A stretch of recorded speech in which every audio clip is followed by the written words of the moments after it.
Hello and welcome back to a brand new episode of the DNF1 F1 podcast. I hope that you're all doing well. Thank you once again for tuning into our show, inviting us into your lives for a little bit of F1 chat as we conduct another race review.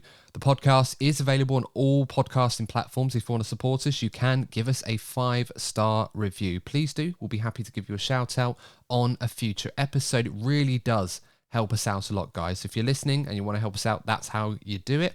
On YouTube, of course, if you're watching this podcast, like the video, subscribe to the channel if you are new. We always have room for every single one of you in the DNF1 family. And the bigger community that we get, the better, because we love talking F1 with you guys and we love hearing your opinions, whether you agree with us or whether you don't. Even if you don't, actually, yeah. Some of those are actually quite fun to engage with in the comments. So, yeah. Another race review in the bag. We've got Lee Wallington joining me on the DNF1 panel this evening. And Lee, let's start things off with the Monaco Grand Prix. What were your first thoughts on the Monaco Grand Prix in 2023? Well, first thoughts were what a performance from Max, and secondly was why didn't the rain come sooner? Yeah, that is a pretty good way to sum it up in two parts, actually. The weather, that really did affect strategy for a lot of people. You know, will it rain? Won't it rain? We were hoping for rain at the start of the race like we got last season. It didn't come, and then we were wondering, was it going to come? What lap was it going to come? Eventually it did come, and even then people were wondering, how intense is this going to be? Can they manage? And then it just surprised everybody, and then we had a bit of a wet race towards the end of it as the track was drying up. In all the chaos and all the excitement, something that we've often been void of at Monaco quite often. A lot of people that aren't really fans of the Monaco Grand Prix often say it's a very boring race or it's just a highlight event. It should never really be considered a serious race in the Formula One World Championship. This was one of the better ones. And I think despite everything that was going down this weekend, the one constant that remained, as you said, Lee, the brilliance of Max Verstappen. And look, this is a guy now, was he 25 years of age? We are still in awe of how impressive Max Verstappen continues to be. And I think there are times that we saw this weekend that really surprised us and really took our breath away with how great he was in qualifying. That final sector that he pulled together to find 3 attempts on Fernando Alonso to snatch pole was remarkable. It was one of the best qualifying laps I think I've ever seen, or recoveries if you like, to get pole position. Then he goes into the race, gets a good start, manages the race, does 50 plus laps on medium tyres, which was ridiculous in his own right because of how he had to manage the weather conditions, how that was going to change. Made the right call on strategy, had a few brushes with the wall. It wasn't exactly a perfect drive, but it was an impressive performance from Max Verstappen. And as I said, Lee, this is a guy 25 years of age now, won 39 Grand Prix, now won more races for Red Bull than any other driver now. He's overhauled Sebastian Vettel's record. At this point, should we be surprised at how good Max Verstappen is anymore? It almost seems like he's doing this week in, week out. I don't think we should stop being surprised that Max Verstappen. You see it with other drivers in the past, or top tier drivers in the past, that they always reach these new levels as they gain more experience and they take that next step. We saw it with Lewis Hamilton over the years when he was fighting his championship. We saw it with Sebastian Vettel. We saw it with Michael Schumacher, and you can see in other sports that the champions of those sports just take those next steps. They're constantly amazing, and you should appreciate what they can achieve. It is, especially to the layman's like us. It's like, wow, that's just such an impressive. We should always appreciate what they can do and deliver. Yeah, I think so too. And, you know, a lot of people that I've spoken to, or the opinions I see on social media, and of course you can take that as at face value if you want, depending on who you're looking at or who you're listening to.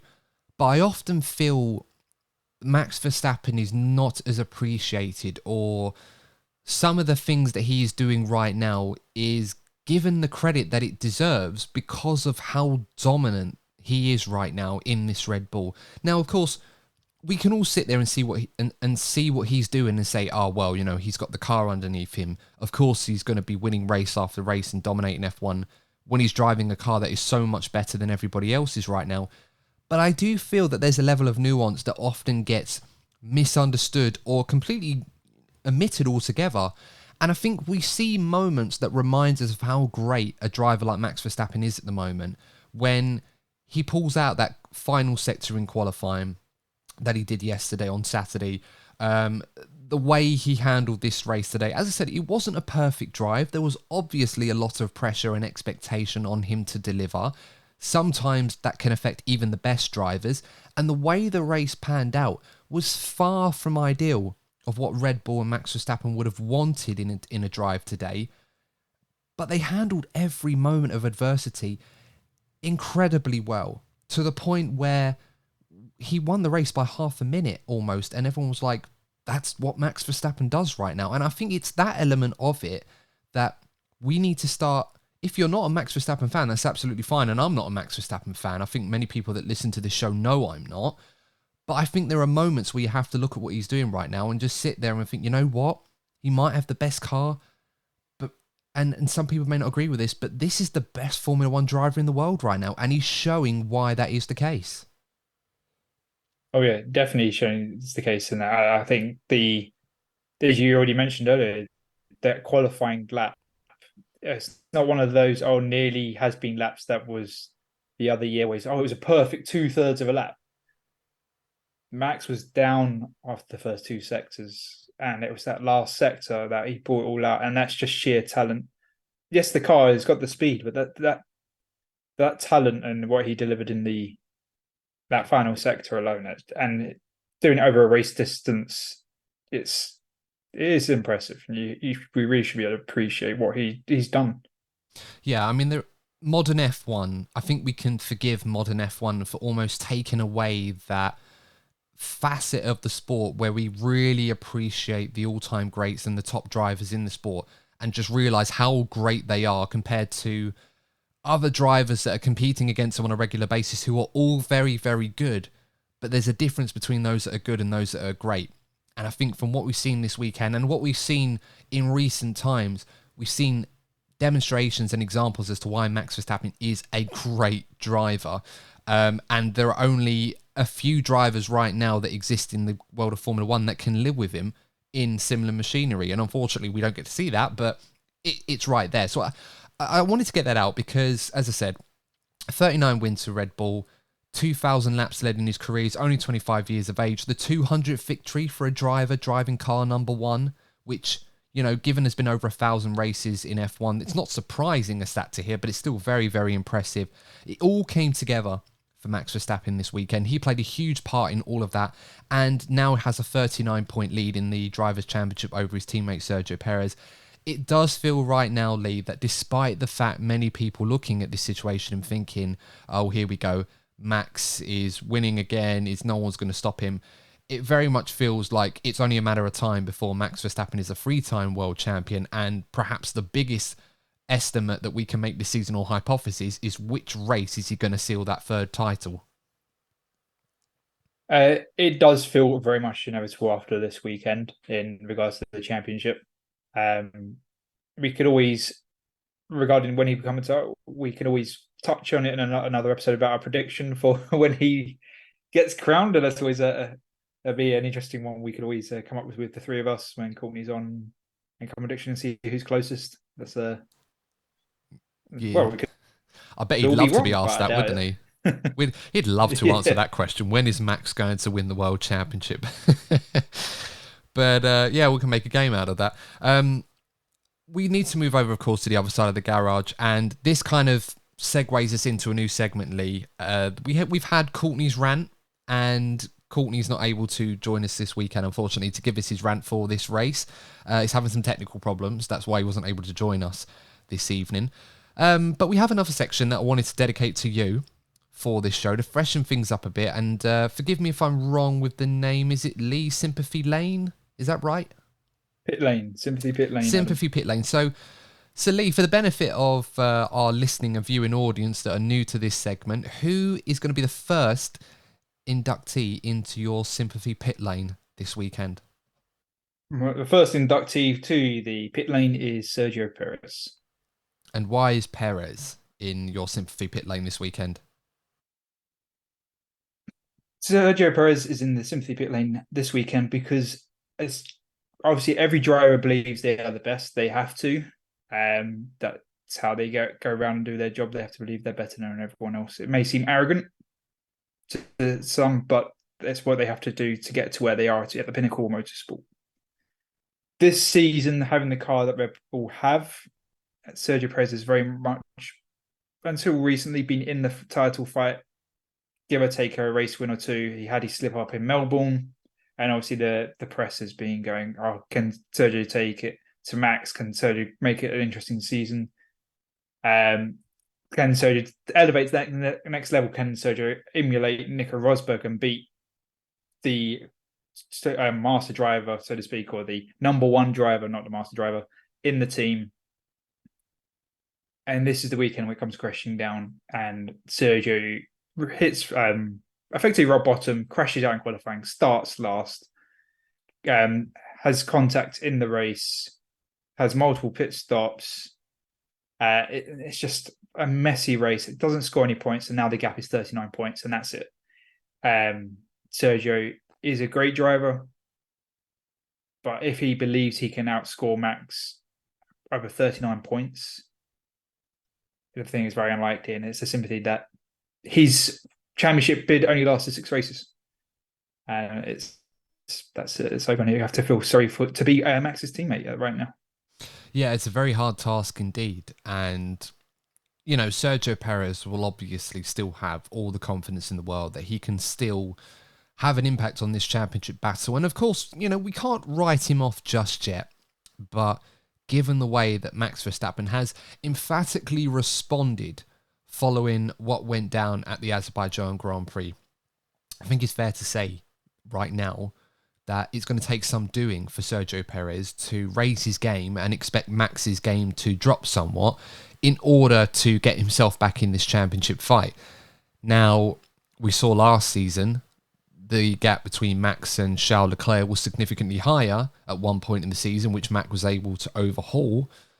I'm not sure if Sergio Perez really does have it over the course of a season to put that right and try and win this championship. Now, at the same time, I'd love to be wrong, but looking at this weekend and see how everything fell apart, I can totally understand why, you know, you'd put him in your sympathy pit lane, Lee. I mean, in qualifying, he makes the error, crashes into Sandoval at speed. I mean, he hit that barrier like it owed him money, quite frankly. And, look, you know, pardon the pun here, and he would say he was a bit distracted perhaps by, what was it, a Williams coming out the pit lane or something like that. I can't quite remember what car it was.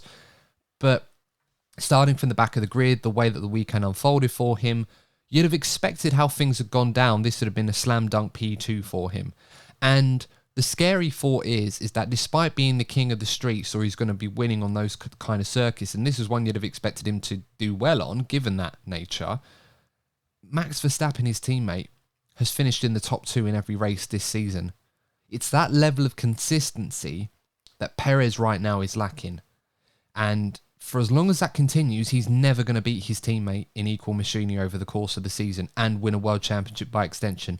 So my heart goes out to the guy, but right now it's days like this that just remind us, unfortunately, that despite the fact that Perez is a great driver, he right now doesn't seem to have the consistency to mount a serious championship challenge, especially against a driver like Max Verstappen as his teammate. Unfortunately not, which is why he was the first inductee into sympathy pit lane. It's obviously it hopefully doesn't reoccur for him, but I obviously hope he does bounce back, and I'd be completely wrong. But obviously my sympathies with him today. Yeah, absolutely. I mean, next week out in Barcelona, great opportunity in front of a Spanish-speaking crowd to really lay down a marker. And he was good there last season. You know, it was that race where I think he was asked to let Max overtake him, which resulted in Max eventually going on to win that race.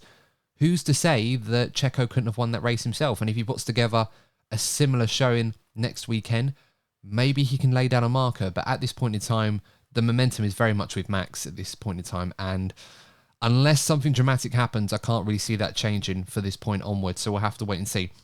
Let's move on to Aston Martin now. Fernando Alonso, P2. Overall, a great weekend for him and for the team. Another podium. I think it's their best result, second place, equaling their best result, second place for Aston Martin team. His 5th podium of the season, I believe it is, out of 6 races. The consistency is incredible for Fernando Alonso. I think it's like only, was it 8 points behind Perez in the championship or something like that? No, sorry, 12 points. Something like that. Incredible stuff from Fernando Alonso to be on the verge almost of fighting Perez for P2 in this Drivers' Championship. But could it have been more this weekend? Could it have been more today? There was a key moment in the race where it started to rain. The moment Aston Martin had planned for on strategy, they decided to put Fernando on the dry tyres rather than go for the inters. Literally a lap or so later, the heavens open. They have to pin him again. And unfortunately, that could have been opportunity gone. Yeah, that was the perfect opportunity to put on the inters. When Max did pit for the inters, he was just under 19 seconds ahead of Fernando. And if Fernando had the inters on the lap before, there could have been a chance that Fernando would have had track position. Very tight, mind you. But he could have had track position. And we know how track position is king in Monaco. And a driver like Fernando, who is very defensive when he gets asked to. I'm sure that would have been a stand dunk holding Max. Well, not stand dunk because Max can also overtake, but it's a very that would be a very interesting end to the race, having Fernando holding off a very fast Max in the wet. So we missed out on that, but Fernando also missed out on a potential win. Yeah, he loves driving a Monaco bus, old Fernando Alonso, so that would have been quite interesting. Given the margin between the two drivers at the point of the pit stops, I think it's very feasible that Fernando Alonso would have gained track position on Max Verstappen if they'd made the right call. Now, if and buffs and maybes right now, a lot of people have put that question to Aston Martin. Did they make the right call? Were they too conservative, trying to protect P2 rather than going all out for the win? I'm of the opinion where I sympathise with Aston Martin on this one. I know deep down after the race, they were happy with the result. They were sort of somewhat subdued hugs and handshakes amongst some of the crew, as they were probably aware in the back of their heads that they probably thought, man, this was a chance. This was the moment. It came. We went one way, it went against us, and, it potentially cost us the win. That being said, I don't think they can be too hard on themselves. I think it was Mike Crack who came out after the race when Sky Germany were apparently claiming that Aston Martin, that Fernando Alonso questioned his decision and saying that he actually wanted to stay on the dries, and Aston Martin were trying to go against that. Mike Crack said, no, it was a team decision. We decided to go on the dries.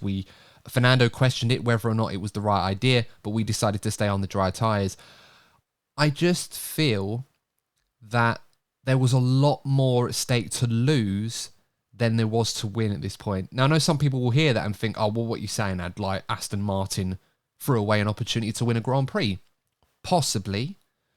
But at the same time, I do feel that if that had gone wrong and they'd put him on the inters and it didn't rain enough and he had to make a pit for the dry, he'd have been in such a state that Ocon and maybe even the Mercs could have been nipping at the heels or overtook him for the podium spots. If you're Aston Martin, I think they will look back on this perhaps as an opportunity that passed them by. But I think in the grand scheme of things, they will be more than happy to have got a second place at Monaco. Given the start of the season that they've had, I don't think they could have asked for much more than that today. So I don't think you can be too hard on them on strategy. In changeable conditions, you can't be too hard. We could have easily been saying, wow, that was an amazing decision from Aston Martin. Everyone else pitted for inters. It stopped raining and they all had to pit again, and Fernando didn't, and he took the lead. Oh, amazing. Well done, Aston Martin. I can't believe they saw it. They're the only one that thought of that. But it didn't happen. But that's with changeable conditions. Some teams will get it right and some teams won't. And just unfortunately, in this instance, Aston Martin didn't get it right to win. But as you said, I think they'd be very happy to walk away with P2. And at the end of the day, they're not fighting Red Bull as much as they would love to be fighting Red Bull. They're fighting Mercedes and Ferrari, and that's where they're thinking of the points. This is a strong P2. This is where we are, especially where the constructors at the moment. They've got Mercedes at 1 point behind them in the championship. They really want to looking over their shoulder and securing points that they know they've got, and not potential we could get but lose. Yeah, they have to look at this with a glass half full approach, or perspective, if you like. And I don't want to sugarcoat this for them, because I understand it was an opportunity that if they'd have done it again and things had gone differently and they'd have won the race, that they'd look like absolute heroes and it would have been an amazing thing to talk about. There will be other opportunities. You know, this Aston Martin team have proven to have built a very, very good car.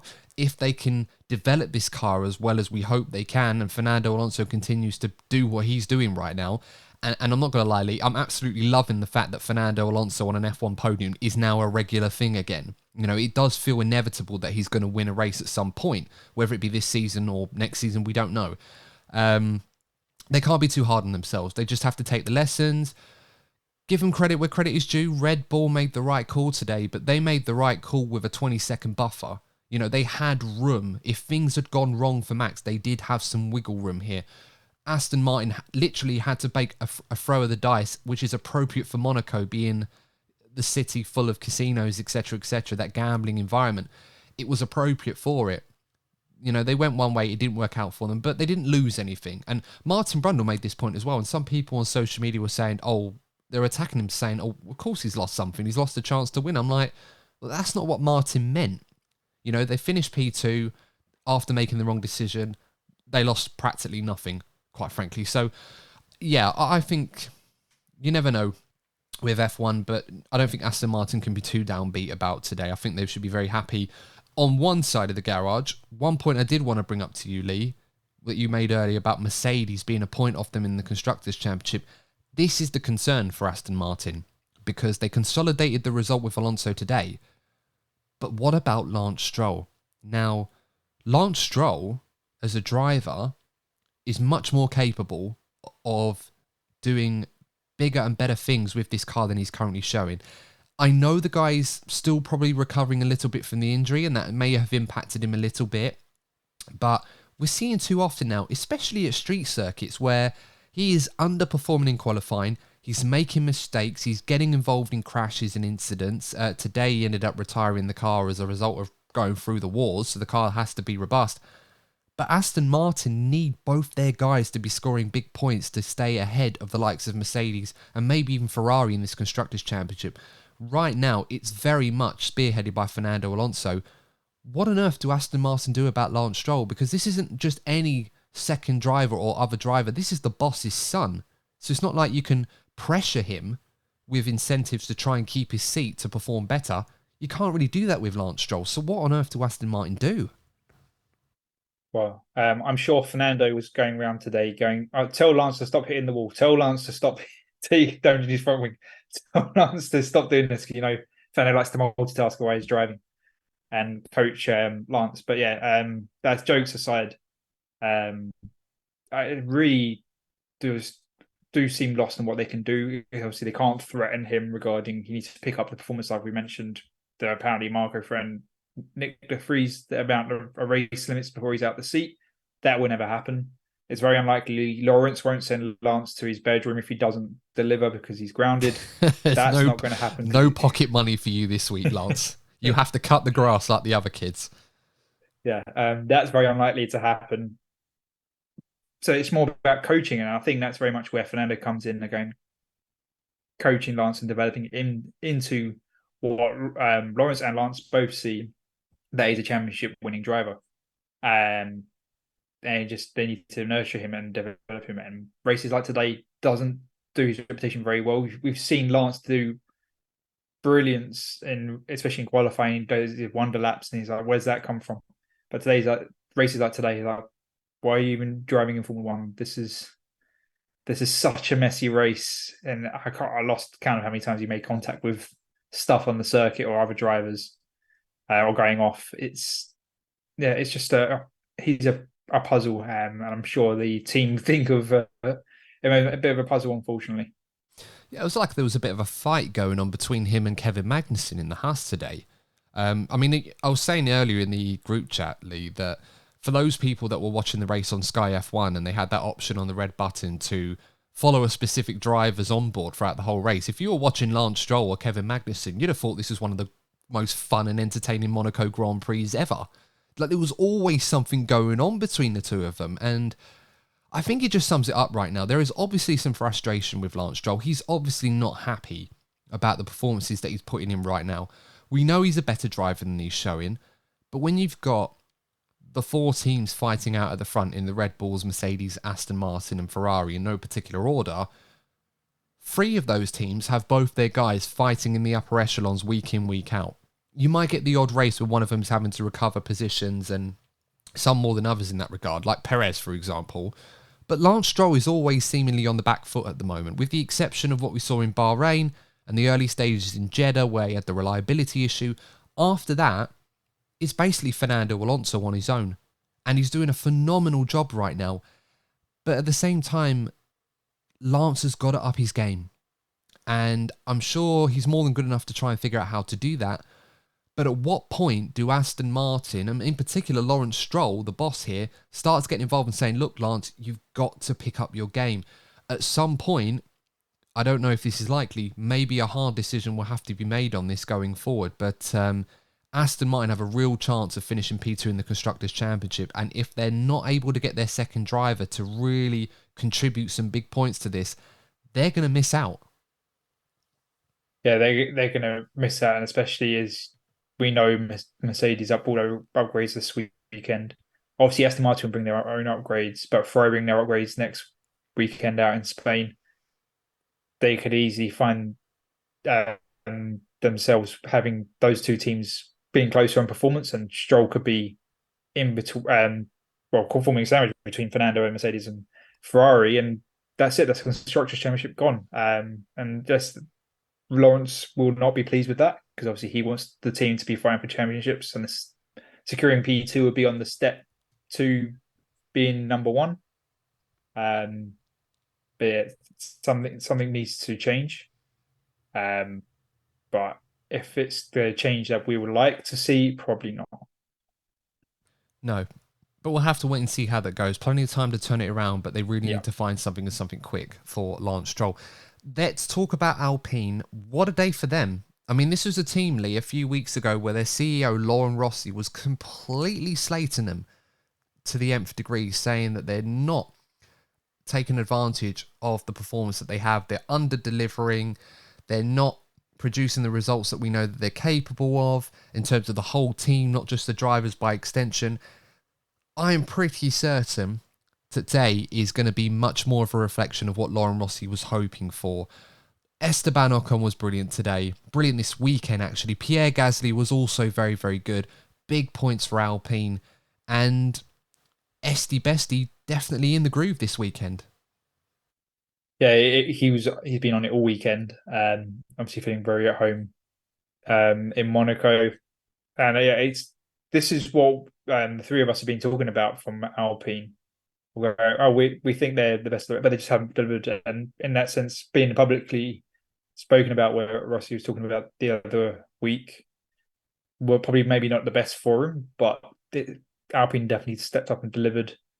And Esteban on performance was probably shouldn't have been ahead of the Mercedes and Ferrari because there was almost a DRS train. But Monaco position is key, and he held it all the way through the Grand Prix. And with other different drivers behind him, the entire race, we had obviously Carlos at the beginning, and then it was Lewis, and he kept his score all the way through. Obviously, the first time he's been on the podium since Hungary 21 when he won the race, yeah. So obviously happy for him to be there. And at Monaco, it's almost like it's a second home for a French driver, or being a French, being obviously very close with Monaco in that sense. I'm sure he'd been very happy with the performance that both of them delivered. It was really enjoyable to see Esteban and Pierre delivering. Yeah, absolutely. And I think this was a great opportunity for Alpine to establish themselves as the best of the rest right now. And they're in this, precarious position right now where they're not quite on the level of the top four teams where they would want to be, but they're still quite a way clear of everybody else behind them. You might get McLaren nipping at the heels every so often, but even them, they just don't have the speed to keep up with Alpine right now. Ocon, and in particular Pierre Gasly as well, they seem to have found their feet with this car. It was obviously a bit of a struggle earlier this season. And, from Melbourne onwards, despite the accident that they have, we've started to see what they are capable of in this car.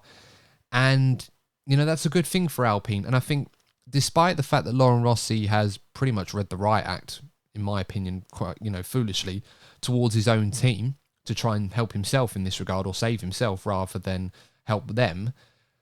At the same time, I think he would be rather happy if Alpine continue the rest of this season in the same way that they have been performing in the last few races, getting some big points and challenging the bigger teams. Now, of course, Ocon's pace today in the race, he handled it superbly, but nobody is kidding themselves into thinking that if this was at any other circuit, Ocon would have been able to do the same sort of job. That being said, I think this just goes to show how good of drivers Ocon and Gasly are at this point in time. And a lot of teams are going to be keeping an eye on that going forward. They are seeming to find their own. They're getting more experience, they're getting more mature, they're getting better. It's these performances week in, week out that are putting people on notice with them. Oh yeah, both of Pierre and Esteban have been drivers that get attention. They've got potential.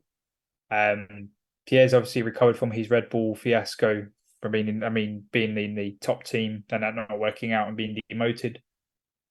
Esteban's very obviously comfortable in Alpine, and they've now established themselves in the team. They're finding their feet with the car, and I really look forward to seeing what they can deliver through the season. And I wouldn't be surprised eventually, maybe not with the team, but as drivers, they're going to be fighting for race wins at some point in their career. Yeah, absolutely. And I think Ocon in particular this weekend, I think that qualifying lap was absolutely superb. And I'm so glad that he was able to consolidate that on the Sunday with a strong performance in the race. It's very easy for someone to put it together over one lap, but to do it over the race distance and keep those behind him, it's Monaco, we get it. But at the same time, it's still a very, very impressive performance from Esteban Ocon, and another podium for the team. Good stuff from them. Let's talk about Mercedes now. A lot of anticipation on Mercedes this weekend, owing to the upgrades that they were bringing. The car looked noticeably different. It has side pods now.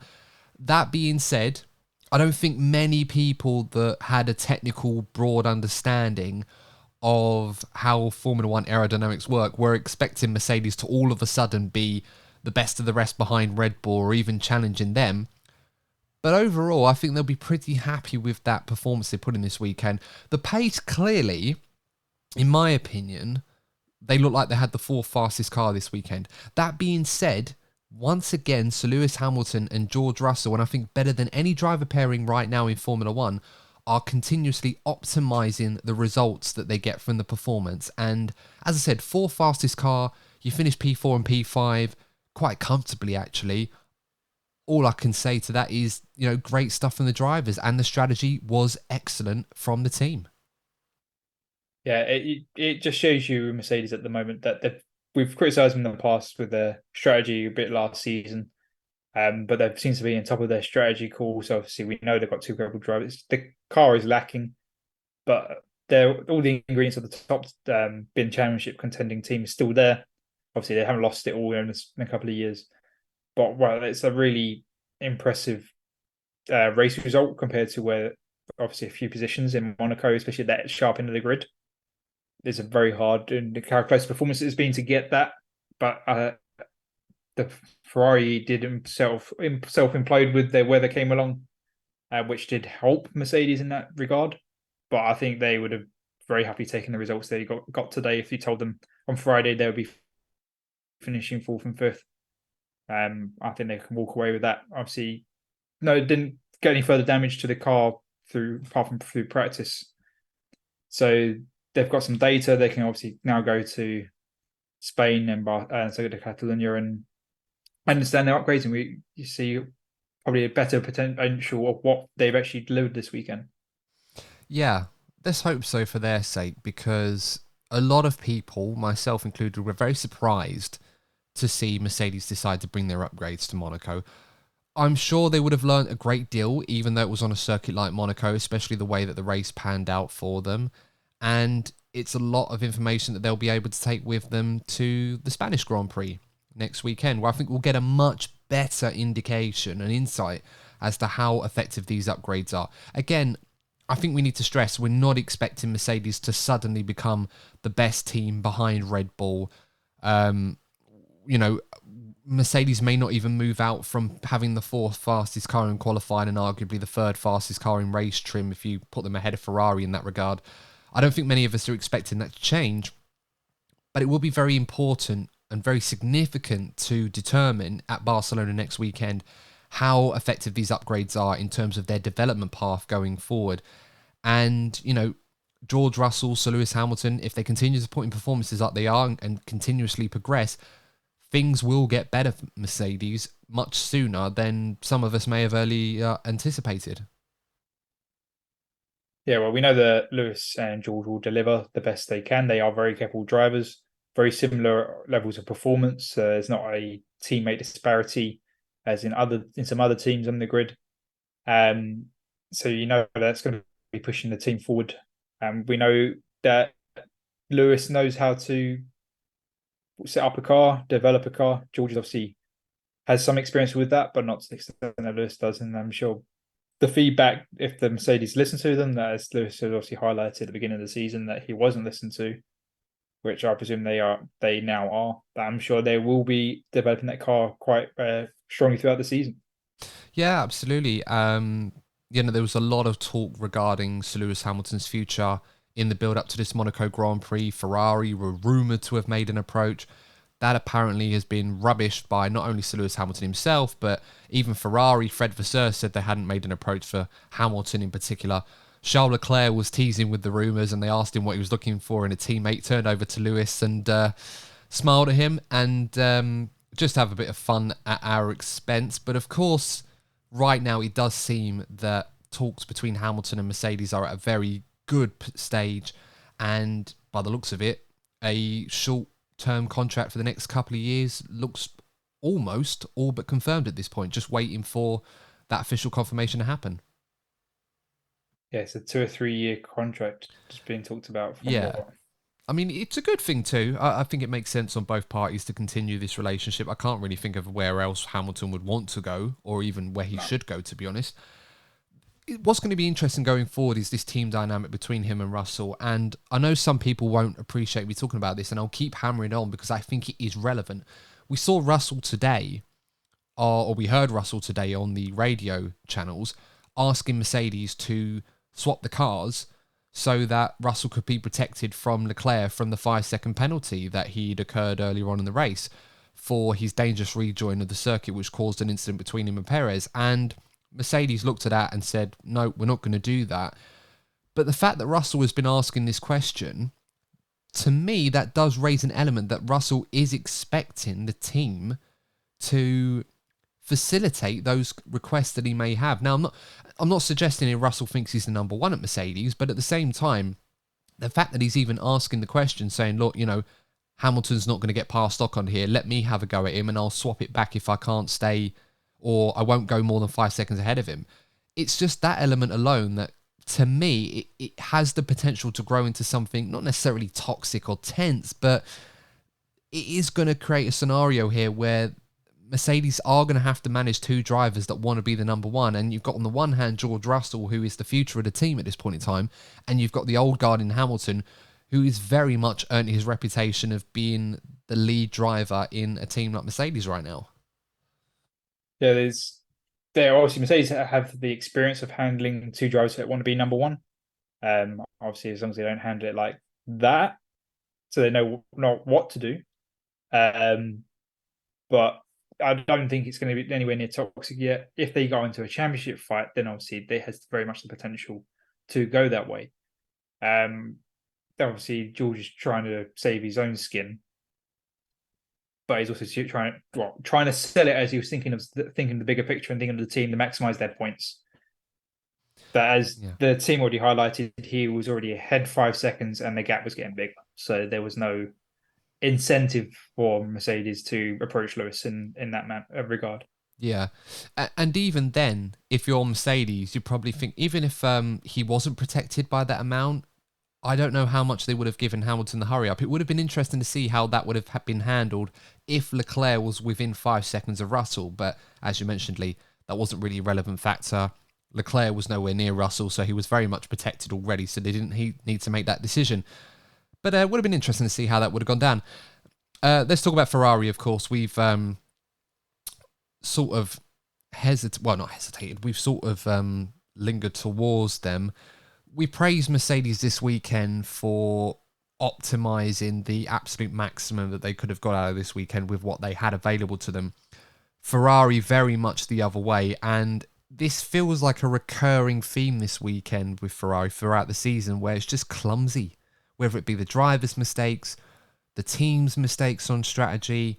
And people often joke that Ferrari have this aura about them as if they have no clue what they're doing. They're just making this up as they go along. But I feel like today was just a prime example. Even this weekend, it's the basic things that they're not even aware of right now, whether it be talking about Verstappen's lap times when Lando Norris is coming on a hot lap in the tunnel behind Leclerc with no opportunity to get out of his way, which causes him to have a penalty. Although I will admit Charles Leclerc shouldn't be going slow in the tunnel full stop anyway. That's usually the number one rule in Monaco. And then you've got Sainz on strategy complaining that Ferrari were pitting him early when he tried to get past Ocon. And that obviously that didn't work out. And then he ends up finishing P8. Of course, he made his own error trying to get past Ocon on a move that was never going to happen. It just feels like the same errors are being made again and again and again with Ferrari. And I honestly have no confidence and faith in them to get this right. It just feels like a bit of a joke at this point. Yeah, sometimes you do wonder if they have in the pit wall, they've got a wheel of fortune. It's like, what are we going to do now? Spin the wheel. Shall we pit? Like Carlos, he has on the hard tires, and obviously he could go on long, and there was come in, stay out, in, out. Yes, it could have been strategic. They're trying to force other pit stops, but it did look a bit silly, and obviously very frustrating for Carlos that he wanted to go long. And then when he did eventually come in, he still wanted to go long. And he was actually quite fuming that he was told to come in. And it just the dilly-dallying with the weather, obviously changeable conditions, you have to respond. Obviously, the right time is very hard to judge, but you have to respond quickly. You leave it too long, you lose positions. If you go too early, you still lose positions. But they went too long, and obviously Mercedes leapfrog both of them, and it was just another messy weekend. And we've complained about Ferrari's messiness for the last couple of years, and they yes, Fred has just come in and he's going to take time to make changes because you can't just need to observe, and you can't just make changes on the fly because you don't know what you're upsetting or what balances internally. So it does very feel that Fred needs to be looking at this and the strategy and the thinking of the team and just bring some coherence to overall. But that is very much a long process. We're probably not going to see any outcomes on that matter probably for most of the season, if not into next season. Yeah, I agree, unfortunately. I mean, it gets to a point where you just stop laughing and start thinking, like, what on earth are they doing at this point? I mean, it's like I said, when the rain was coming down, Ferrari have this habit of either reacting too soon or too late.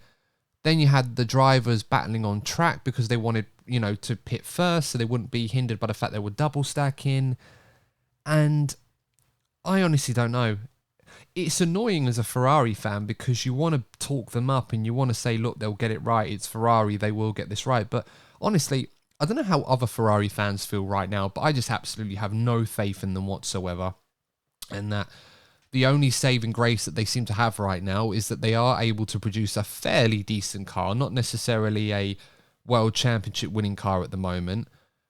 And they have two very, very good drivers. And that will always be the way with Ferrari. This isn't one of those situations like in other sports where they don't take advantage of what they have, they're going to lose it and it's all going to go sour. Ferrari is Ferrari. They'll always find people to take those positions and they'll always be fine in that regard. But it's as you said, Lee, very, very messy from them this weekend. And, you know, they were very much well beat by the Alpines and Mercedes, who did a much better job than them, quite frankly, and they probably shouldn't have done. But, you know, that's Ferrari for you. I want to talk about other stories this weekend. We got to talk about McLaren. New Triple Crown livery that we're going to be seeing at the Spanish Grand Prix as well next weekend. Norris and Piastri did a great job, all things considered. They both of them in the top 10. I think McLaren will be delighted with that. Yeah, I think they'll be very pleased with that. Obviously, they'll be a bit concerned that Alpine has such a strong result. Does that mean Alpine's leapfrogged them in the championship, or are McLaren still ahead? I think Alpine have gone ahead. I'm just checking the standings actually as we're doing this. You can tell how well I prepare for these. Alpine are, they're well ahead of McLaren at this point. They've got like double the points of them. It was a big weekend So, for them, so yeah. so obviously McLaren will be a bit frustrated that they've lost that position to Alpine after their brilliant score in Melbourne brilliant race result. But I think they'll be pleased that they got 9 and 10. And I mean, personally, I feel very sorry for Lando that, like Fernando, he pitted and then it started raining. I was like, oh no. But Lando obviously got his position back ahead of his teammate. But overall, it's in the points, and the car is not where they obviously want to be, but it's still developing in the right direction.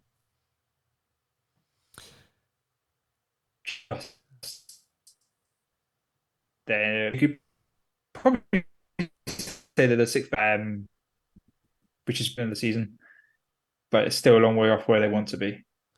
Yeah, no. I completely understand that. Apologies for anyone that's experiencing any technical issues from over there. We almost sort of lost you for a minute there, Lee. But I absolutely agree. It's been a struggle for McLaren, but the drivers are doing a great job. Piastri getting his second point result of the season. Norris just doing Norris things right now. At one point, it was the fastest driver on the track in the wet conditions. He was doing a great job. So I think McLaren, they're happy with what they got at the moment.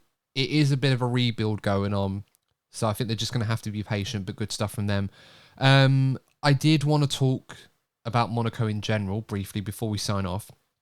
Carlos Sainz was talking about qualifying and saying that F1 should adopt something similar to what they do in other series where they let only half the cars come out on track for qualifying, in Q1 in particular. So obviously you'd have a Part A session and a Part B session where half the cars go out in Q1, the other half go out in their own Q1, and then they combine the times together at the end of it, and then the top 15 or whatever go through to the next session. Is Monaco still fit for purpose in modern F1? I think is the broader question to come from all of that. Well, on the first part of Carlos's suggestion, if they were to do that, it would need to be randomized because obviously track changes from temperature and things can make a big difference. But even climate, you could go out in first session, you could be dry, and the second session's wet, and all of a sudden you're at a disadvantage because this second session of Q1 is wet. So there does need to be a randomization if they did that. I don't think they would. But the fit for modern purpose, it's a discussion we've had for a while about Monaco. Is it fit for purpose? Personally, it's an enjoyable thing being the crown of what it is in the sport. But I don't think it quite works for Formula One right now. I think personally they should get in. What's the track circuit designer? Forgotten his name. So have I. But you know who I'm talking about. Yeah. Is it Tillman? I can't remember. Can't Yes, remember. I'm talking. Or Although I always thought he got a lot of bad press for some of the yeah, circuits recently, saying that they're a little bit boring. what the point I'm trying to make, regardless of the track designer's name, apologies everyone, is they get a track designer to come in, and yes, it's a street circuit, but someone look at the street and go, what can we do from one perspective to improve the racing? I know I don't know Monaco's out too well, but I believe that they could obviously rejig it. I think there was a roundabout off one of the by Mirabeau. There's a roundabout slightly further up that they could make into a hairpin corner if they expand it. So maybe they need to look at changing the track layout.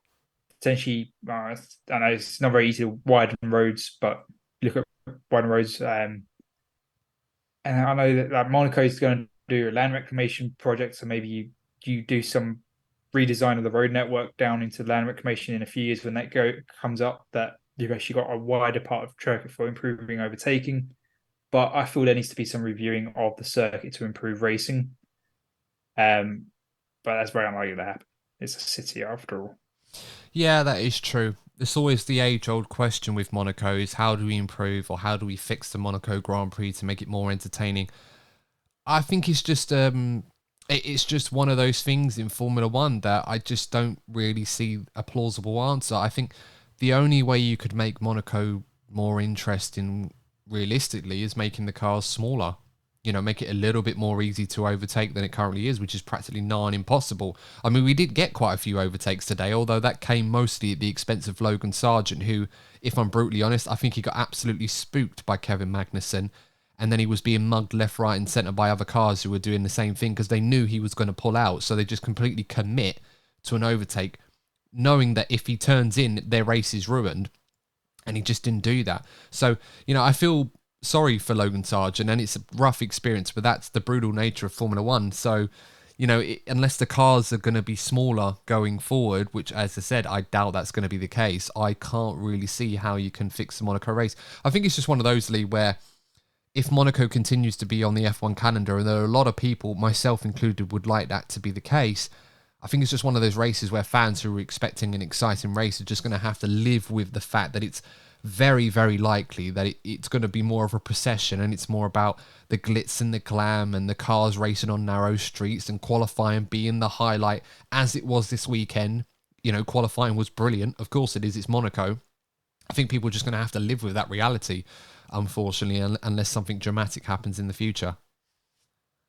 Yeah, it's more likely that will be the reality, as you said. But yeah, I think people are going to live with it. I know, obviously, Monaco are very keen to stay on the calendar in the long term. But yeah, qualifying itself, yeah, it was brilliant. I can't take anything away. It's one of the most exciting qualifying sessions we've had in a few years. Really enjoyable. So, got to give Monaco credit on that one. Yeah, absolutely. I think that's all we've got time for in this episode. I know we've been having a few technical hitches throughout this episode, so apologies for that.